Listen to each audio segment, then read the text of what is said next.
Hi everybody, it's Mrs. Hopley. Today we're going to be reviewing some of the skills we worked on with place value last week. So let's start with a little review. Last week we talked about translating numbers. This is going to be number 1 in your work. So we have this funky form here. 40 tens, where we have both numbers in standard form and words. So we're going to practice changing this into just standard form. Just standard form. Boop. Whenever we're asked to work with numbers, compare them, multiply, divide eventually, use them in word problems, we want to get them in a friendly form. Numbers and words like this isn't super friendly. Standard form, regular old numbers, is the friendliest form we have. So 40 tens, I can translate that to 40 groups of 10, which is the same as 40 times 10. So I know the affixing 0 rule. I can do 40 times 1 is 40. And then I need to affix that 1 0 that I covered up. And that gives me 400. So 40 tens is the same as 400. So that's translating. That's a skill that I think is super valuable. We always want to get numbers in standard form. Let's do another practice with affixing 0 since we just did that. And at any point, if you think you know the answers or if you want to challenge yourself to try this independently, please pause the video and try on your own and then come back and check. We're doing a little bit more of a challenging problem today because instead of just multiplying by 10 or 100, we're going to multiply by 20.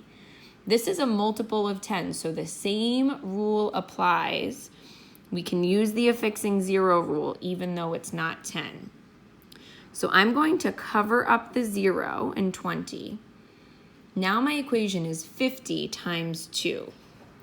If you don't know that fact, make it even more friendly. Cover up that first 0. You have just 5 times 2.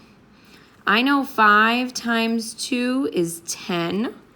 I can take those two zeros now, the one from 50 and the one from 20, and I can affix them, attach them to the end of my number, 1, 2, and I get 1,000. I always put my comma in at the end. Let's see if that works if I use it the other strategy, if I just cover up 1 0. So I know 50 times 2. I'm thinking of quarters here. I'm thinking of half dollars.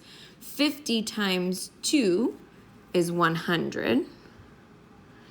And then I'm just going to take that 1 0 and affix it to the end. 1, 2, 3 digits. My comma goes here. I got the same answer. The same product. Which I should because it's the same equation, right?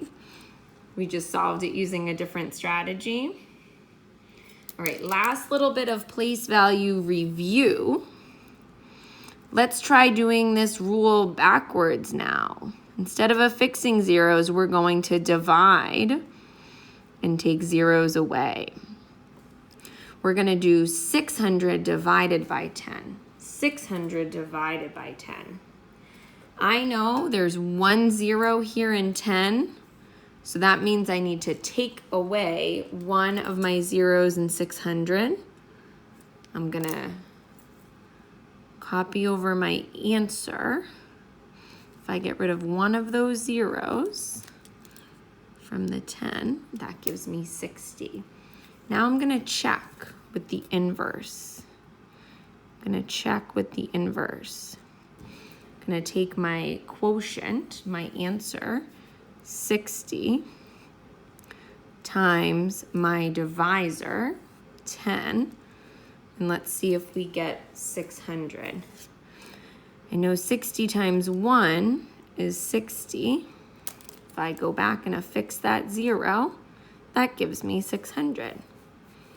60 times 10 is 600, so 600 divided by 10 should be 60, right? The inverse proved that we were correct.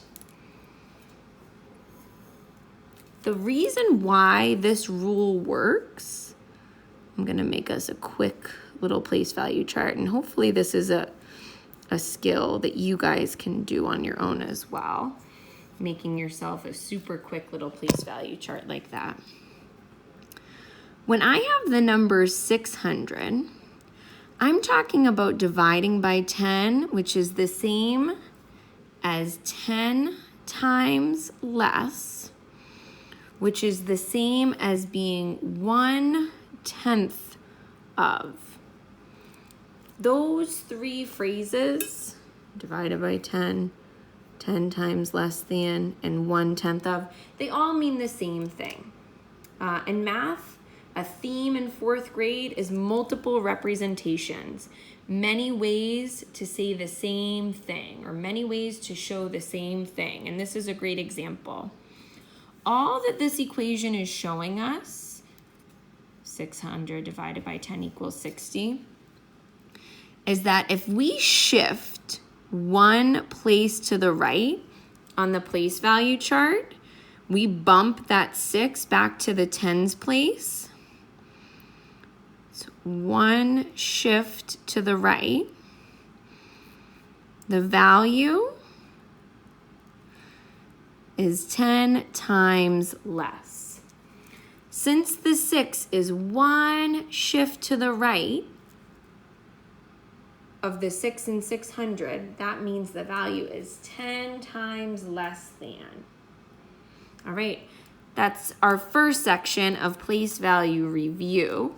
Watch the next video for some help with place value relationships. Bye, guys.